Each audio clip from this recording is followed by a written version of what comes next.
You are probably here because you have heard it all, seen it all when it comes to personal finances, all the to dos and not to dos, all in between. But what if I told you there's some money lessons that you haven't heard? Well, I should take a step back.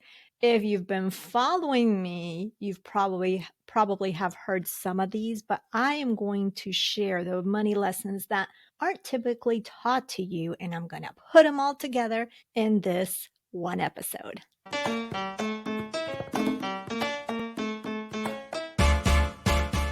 Bienvenida to Her Dinero Matters, the podcast helping Latinas have increased confidence and control over their finances. I am Jen Hemphill, and over the years, I've been on a mission to empower countless of women like you through this podcast and through my financial counseling services.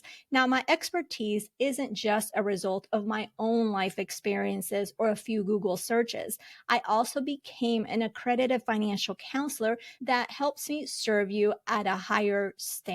Now, if you've been liking what you're seeing and hearing, make sure you hit the subscribe button so you don't miss a thing. Now, let's get the show started. If you have heard and read a ton of money lessons and you are feeling like you are still lacking something, this episode is definitely for you. I'm going to share with you what I consider the top money lessons that aren't taught to you. In this episode, we're going to cover why mindful indulgence is important and it also feels good. Also, the 3 keys to adaptability with your money, what all that means as well, and 2 mindset shifts to rethink debt and frugality. So let's go ahead and get this show started. As far as the money lessons, money lesson number 1 that isn't taught to you is probably, if you've been following me for a while, been listening to this podcast for a while, this one's not going to surprise you. Like I said earlier, some of these things I've covered and touched upon over the course of, oh my goodness, 8 years. Over the course of 8 years or going on 9 years with this podcast, but I am just compiling them all in this one episode. So money lesson number 1 is about the mindset and your mindset, your upbringing, your experience. We're not taught that how much of an impact it has on our perception of money, on the decisions that we make of money, how we feel about money. That is definitely not taught. When what we are taught about money is how to budget, and even that, I think has its flaws, how to save more, why it's important to invest, the how to investing. I mean, it's, there's people out there teaching that. Those lessons in terms of the skills, the money skills that you do need to manage your money. But the bigger part, especially if you've read my book, Her Money Matters, the big part of that book is really teaching you that those how-tos or the money skills of money are what we tend to focus on. We tend to focus on how to get out of debt. We tend to focus on we need to learn how to budget, yet we continue to fail with that budget. We tend to focus on those things, but yet, even though they're important, they're only a small picture of your whole household finances, or what I call the money headquarters. And your mindset is the basis of everything. Think of a house. And when you buy a house, one of the things that you look at is a sturdy foundation, because a house with foundation issues is not a great thing. Doesn't mean that the house is going to fall apart. Well, maybe in some cases it does, but it just means you're going to always have issues with a house. The same thing with money and your money headquarters. If you don't have a strong mindset, a positive mindset around money, a good perception of money, a good relationship with money, that means it's going to impact everything else about money. Doesn't mean you're going to go broke. It doesn't necessarily mean you're going to go bankrupt, but along your journey, along your financial journey, there's always going to be some clashes. There's going to be things that are holding you down. And that is because of the mindset, or chances are. Every situation is different, but 90% of the time, it's the mindset piece that is holding you back, the emotional piece, because the mind is powerful and it dictates so much how we feel and what we do. And if we don't have a good mindset and we don't have good feelings or thoughts around money, it really propels and catapults this domino effect as to what we do, the decisions that we make, all of those things. So that's money lesson number one that we aren't taught. And interestingly enough, when I started this podcast, because I mentioned this podcast is going on 9 years old, and we're also nearing the 400 episode. I'll talk about that later. But interestingly enough, when I started this podcast almost 9 years ago, back in 2015, hardly anybody, I mean, when it comes, people were talking about mindset in terms of personal development, business, that type of thing, but there was no one, hardly, that to my knowledge, that because I looked, very little, few people. There was just this one book, Secrets of a Millionaire Mind by T. Harv Eker, that really talked about mindset and tying that to money. So when I started this way back when, in 2015, I wanted to bring this topic into the picture. And I'm not saying I was the only one talking about, I'm just saying there was very few people bringing this in terms of bringing it into personal financial education. But I felt it was very, very important. And I'm happy to say that chances are you have heard this, not just from me, but from others in the space. So things are shifting, and I love to see it. Love to see it. So mindset is money lesson number one that we aren't taught. Money lesson number two that we aren't taught is that it's okay to indulge, and it's even better to indulge when you have a plan for it. I'm talking your coffee runs. I'm talking about if you like shoes. I'm talking about if you like to splurge on something when you travel, or splurging on a nicer hotel when you travel, or you want to splurge on first class tickets. It's okay to indulge, and it's actually better when you plan for it, because we are taught when we hear that we only should spend on needs. We shouldn't be spending on wants. We only need to spend on needs, and we don't need to, we shouldn't be spending on wants. But we can spend on wants, and we can indulge if we plan for it, if our situation allows for it. Granted, you may be in a situation where you can't indulge how you want to, but you can create a small space to indulge and create a plan. It might not be how you want to, but it doesn't mean that you can't completely. You can. So that's money lesson number two that is not talked about. Again, that in this lesson is that it's okay to indulge, and even better when you have a plan to indulge. All right. So that's number two. Money lesson number three that is not talked about. You need to, the three components, the three keys to money adaptability is you need to be patient, you need to be flexible, and you need to be confident with your money. Because the reality is nothing with your finances is going to change from one day to another. Just because you started the budget doesn't mean wham, everything's going to be good from today till tomorrow. Just because you started saving doesn't mean your life changed for the better, and that you're all of a sudden you have an emergency fund, emergency savings fully funded for 3 to 6 months. No, it doesn't. Of course, we know it doesn't happen that way. You have to be patient. These things take time. You also need to be flexible. Life, I always talk about how life is going to happen. Where no one is immune to life happening, throwing us curveballs.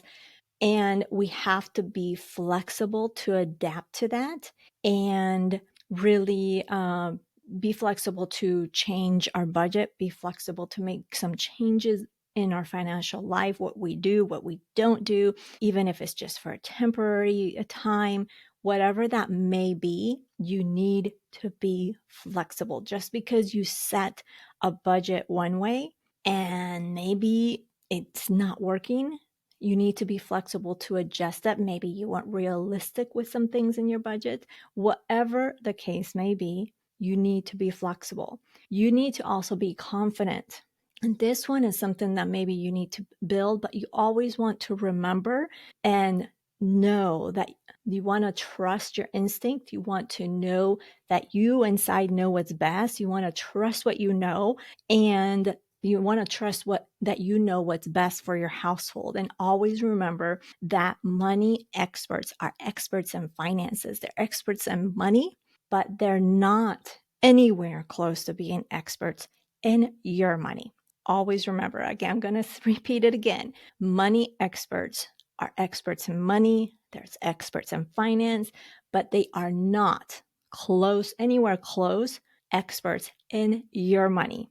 But you are, because you know your household situation. You know what's best. So that's money lesson number 3. Money lesson number 4, and this one I want to talk about a little bit, is that just getting in debt, again, doesn't mean you fail. Getting in debt, again, if you've gotten out of debt and you found yourself in debt, doesn't mean you failed. I want to talk about that. Debt has this bad stigma around it. Now, there's 2 different things that I want to talk about here. One, if you are finding yourself getting into credit card debt, you're in this vicious cycle of you paid off credit card debt, and then you find yourself again in debt where you're carrying a balance, and then you pay it off and you find yourself in that cycle, that you need to address. You need to address that and take a look as to why is that happening? Why are you continuing to get in that cycle of credit card debt and having to pay 28% interest rate, 27% interest rate amongst with that balance that you're carrying, which is crazy that the interest rates are so high. But if that is what you're dealing with, you need to address that. You need to either have an honest look and look at the reality of what's going on and being honest with yourself, having a financial counselor to help you, but you have to take a look as to what that is, or what habits do you have. There's something going on there. Is there an income issue where you're living off of credit cards because you're not making enough income, but you need to figure out what is the cause of that. Is it your money habits? Is there an issue of not enough income to support your monthly expenses? Is it something else? So you need to address that. All right. So that is that case. The part that a lot of people that I'm seeing people feel bad about is, let's say they bought a car, they had a loan, they paid that off, the time went by, they're going to need eventually cars, what happens, you need to replace the car, and you find yourself getting a loan and you don't feel good. That doesn't mean you failed. Maybe in that time of your life, you didn't have, especially now, come on now. Cars are extremely expensive. Used cars are extremely expensive. So if you're in a situation that you're needed to take a loan out, that doesn't mean you failed. So I want to make sure, and this is not talked about because debt is looked at as bad, but these loans were created for a purpose, right? They're created to help you in a time that maybe you can't make this purchase. And transportation, cars are important, especially in certain cities where cars are essential to get to and from work. So in those cases, if you have to take a loan out, that doesn't mean you failed. It's just you're needing to purchase a car, or whether it's whatever, typically is what I'm saying is a car, and that doesn't mean you have failed. If you're carrying recurring credit card debt, I'm not saying you are failing. That's not a part of this too. I'm just saying you want to address what's happening, especially when it comes to credit card debt and having those high interest rates and carrying a balance month after month. You have to figure out why that is. Is it a habit? Is it an income issue? Is it something else? You want to figure out that why. You have to have that honest look at yourself as to what's going on and addressing that. Whether it's you, if you're able to just peel back the layers and take a look at that, or is getting some help, and it's all right to get some help. That's number 4. Number 5 is about being frugal. The money lesson that is not being taught, because being frugal is looked as a good thing, right? But being frugal and feeling good because you save some money doesn't mean much. I know it sounds kind of terrible, right? It sounds like I'm being mean. Hear me out. When you're being frugal, and let's say you're couponing or you found a sale and you're like, yes, I am winning because I am saving X amount of money. That is a part of your saving, and you feel good about saving. But unless you are taking that savings and putting it to good use, meaning if you save $10 on a purchase, if you're not taking that $10 savings and stashing it in a savings account or doing something good with it, that frugality, being frugal, and that saving on those purchases isn't going to get you anywhere, right? So that's not being taught. You're just being taught, hey, use a coupon to save, or it's great to get a deal on clearance and you're saving some money. But unless you're putting the actual savings, that dollar amount, towards something, whether savings, towards credit card debt, towards whatever, it just defeats the purpose. So again, that money lesson that we aren't taught, that 5th money lesson, is that being frugal and feeling good about the savings isn't good enough. It doesn't mean much. You have to take that extra step to take that savings that you are saving from being frugal and doing something with it. That's when it really makes a difference. So those are the 5 money lessons that we aren't talked about. I hope that you have found them useful. I hope that maybe you have had some aha moments, or I gave you something to think about as I discussed this in this episode. So let's do a quick recap. Money lesson number 1 that we aren't taught is the impact of our mindset on our perception, on how we perceive, how we manage money, the decisions that we make on money, and how we need to be aware of that. Number 2, money lesson number 2 that we aren't talked about, that we aren't taught, is that it's okay to indulge, and it's okay to indulge even more so with a plan. That's the better way to do it. Indulging with a plan in place. And how you do that, and actually I didn't talk about how you do that, is figuring out what those indulging things you like to do look like and setting some money aside for those things. So you have some money and it's guilt-free spending because you've worked on putting that money aside. Money lesson number 3 that is not taught to us is how we need to be patient, flexible, and confident when it comes to our financial journey, because it's not a one and done. It takes time, and we need to trust our own instincts that we know best. Money lesson number 4 that we aren't taught is that just because you get into debt again, it doesn't mean you failed. And I talked about 2 different things. I talked about credit card, getting into this vicious credit card debt of carrying a balance, which in that case, you need to address why. Doesn't mean you failed. It could be there's a situation, again, income situation. It could be you're just not addressing your habits, but that is something that you can address. And then if you are taking a loan out for a car again, and you're like, oh my gosh, I failed because I'm in debt again. No, you just need to get a loan so you can get the car, so you can get to work, right? And you just become you just continue to be a responsible consumer and paying off that debt, and boom, just move on. Don't don't start having those feelings that you failed. Absolutely not. So that's a money lesson number 4 that we're not taught. And money lesson number 5 that we aren't taught is that if you are being frugal and you're feeling good because you saved some money, that doesn't mean much. Why doesn't it mean much? Is because if you're not doing anything with that savings, then it's not doing anything for you. So you want to take that extra step that if you save $10, $15 on whatever frugal action you're taking, a sale or something, whatever it is, that you want to do something with that savings, which means setting it aside, putting it towards one of your goals. So those are the 5 money lessons that we aren't taught about. I hope you enjoyed those. Next week, we are going to have another solo episode. I know we've been doing solo episodes, but if you've been following me in this past few months, you know my life has changed. And for right now, that's what you'll be seeing, solo episodes until I'm able to fit in some interviews.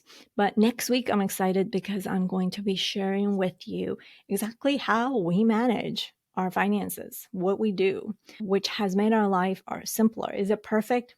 Absolutely not. I'm going to share with you not only what we do, I'm going to show you what works really well and its flaws, because no plan is perfect. So stay tuned for that. You heard me mention that we are nearing the 400th episode coming up in about 2 episodes, because this is episode 398. So that means there's 399 next week. And then there's episode 400, which is a huge milestone. So I have an ask for you. If you've gotten a lot of value of this podcast, whether you've been listening to this podcast for a few times, maybe it was just this month, if you've been listening for the past year, if you've been listening for the past 3, 5, 8 years, I would love it if you leave me a voicemail and let me know what has been your favorite part about this podcast, whether it's been an episode, what you have learned. You can leave me a voice message over at jenhemphill.com/ask Jen. You can also ask me a question as well. But I would love it that for the 400th episode, if I can compile different messages from you to feature on that episode. It is jenhemphill.com/ask Jen, and you can leave me an actual voicemail that I think about a minute long tops.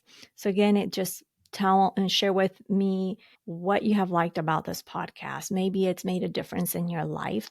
Share with me what that is. Or maybe you want to share what your favorite episode and why that is. So again, that would mean the world to me. For the 400th episode, leave me a voice message, jenhemphill.com/ask Jen, about your favorite episode, how this podcast has made a difference in your life, whatever it may be, to help us celebrate. So please, that would be amazing if you can do that. Or if you don't want to leave a voice message and you'd rather write something in, just send me a message. My email is jen@jenhemphill.com. Crazy, I had to think about that. I should know my email. Bueno, pues that is everything. I appreciate you joining me today. I know you have a lot of podcasts to choose from, but you chose this one, and I am grateful. You can check out the show notes over at jenhemphill.com/398. That is jenhemphill.com/398. Remember that being the reina starts now simply by claiming it. I believe in you, and so should you. Nos hablaremos el próximo jueves. Chao.